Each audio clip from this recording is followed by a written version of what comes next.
আচ্ছা, আমরা তো অনেকেই কন্টেন্ট ক্রিয়েটর আছি, তাই না? অনেক ভালো ভালো কন্টেন্ট ক্রিয়েটর আছি যারা অনেক সুন্দর সুন্দর ভিডিও তৈরি করতে পারে।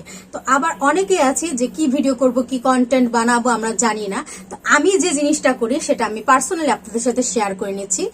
যে আমি দেখা যায় আমি একটা চিন্তা ভাবনা থেকে একটা কন্টেন্ট ক্রিয়েট করি, যেহেতু আমার নিজস্ব কন্টেন্ট, সেহেতু আমি যখন কন্টেন্ট ক্রিয়েট করি তখন আমি কি করি দেখেন, এই যে আমি খাতায় নোট করে নিই। এভাবে আমি লিস্ট করে নেই যে আমি কি কি ভিডিও বানাবো আর কোন ভিডিওতে কি বলবো বা কি বলবো না, আর আমি এটা পয়েন্ট করে রেখে দিই। কারণ আমার দেখা গেল কি যে সব সময় কিন্তু মাথায় একই রকম চিন্তাধারা আসে না। যখন একটা ভিডিও বানাবো সেখানে আমি কি বলবো কি করব সেটা কিন্তু হুট করে বলা যায় না। তো আপনারাও যদি সেভাবে নোট করে রাখেন, কন্টেন্টগুলো যেভাবে গোছিয়ে রাখেন, তাহলে কিন্তু কন্টেন্টের কোয়ালিটি অনেক ভালো হয়। আর কন্টেন্টটা কিন্তু আসলে অন্যের কন্টেন্ট কপি করার থেকে নিজে থেকে কিছু স্পেশাল করা কিন্তু বেটার, এটা আমার কাছে মনে হয়। তো অনেকেই আছে যারা আবার নোট করে নেন, কে কে নোট করে নেন আমি জানি না। যারা নোট করে নেন তারা অবশ্যই কমেন্ট বক্সে জানাবেন। আর যারা নোট করে না নেন তারা কি এমনি এমনি বলেন, আমি আসলে এটা জানি না। আমার নিজেরটা আমি বললাম যে আমি এভাবে এই যে কন্টেন্ট গুলো সুন্দর করে নোট করে রাখি, একটা খাতার ভেতরে আমি নোট করে রাখি। এটা আমি করে রাখি কারণ আমার মনে হয় যে এটা নোট করে রাখলে অনেক অনেক সুবিধা। আপনার অনেক পয়েন্টগুলো আছে যেগুলো মিস হয়ে যায় না, সেগুলো আপনি সুন্দর করে গুছিয়ে উপস্থাপন করতে পারবেন। একটা ভিডিওতে মানে একটা কন্টেন্ট ক্রিয়েটরের কিন্তু প্রেজেন্টেশনটা অনেক গুরুত্বপূর্ণ।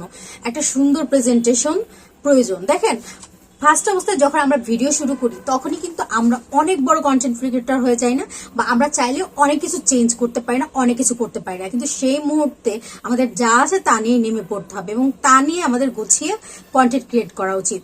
আর একটা সুন্দর কন্টেন্ট ক্রিয়েট করার জন্য আমার কাছে মনে হয় যে নোট করে রাখাটা অনেক জরুরি।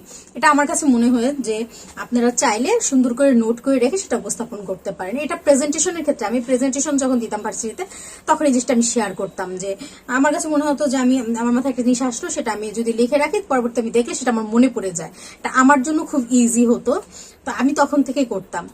আর ভার্সিটিতে উঠার পরে এই প্রেজেন্টেশন গুলো বেশি দেওয়া হতো, তো এর জন্য আমার কাছে এটা মানে ভালো লাগে। আর কন্টেন্ট ক্রিয়েটর কিন্তু আসলে ভিডিও দিলে যে সে কন্টেন্ট ক্রিয়েটর হয়ে গেল তা কিন্তু না। ভিডিওর ভেতর কিন্তু অনেকগুলো পার্ট আছে যেগুলো কিন্তু মেনটেন করে একটা ভিডিওর তৈরি হয়। আমরা আসলে অনেক কিছু না জেনেও অনেক কন্টেন্ট ক্রিয়েটর হয়। তো কন্টেন্টের কোয়ালিটিটা কিন্তু অনেক গুরুত্বপূর্ণ একটা বিষয়। তো প্রথম প্রথম আসলে কোয়ালিটির দিকে ফোকাস করা যায় না যে ফার্স্টে একদম 100% কোয়ালিটিফুল ভিডিও হবে, এটা না। তবে যতটুক ট্রাই করা যায় আর কি, যতটুক সম্ভব ভালো তো করাই যেতে পারে, তাই না? যে ভালো কিছু চেষ্টা করা যেতেই পারে, আমার কাছে এটা মনে হয়। তো যাই হোক, যে আমি এইভাবে পয়েন্ট করে রাখি, আপনাদের তো দেখালামই।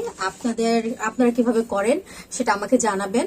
আর আমার ভিডিওটি ভালো লাগলে অবশ্যই শেয়ার করে দিবেন, সেই সাথে আমার পেজটি ফলো করে দিবেন এবং আমার ইউটিউব চ্যানেলটি সাবস্ক্রাইব করে দিবেন। ধন্যবাদ সবাইকে, আল্লাহ হাফেজ।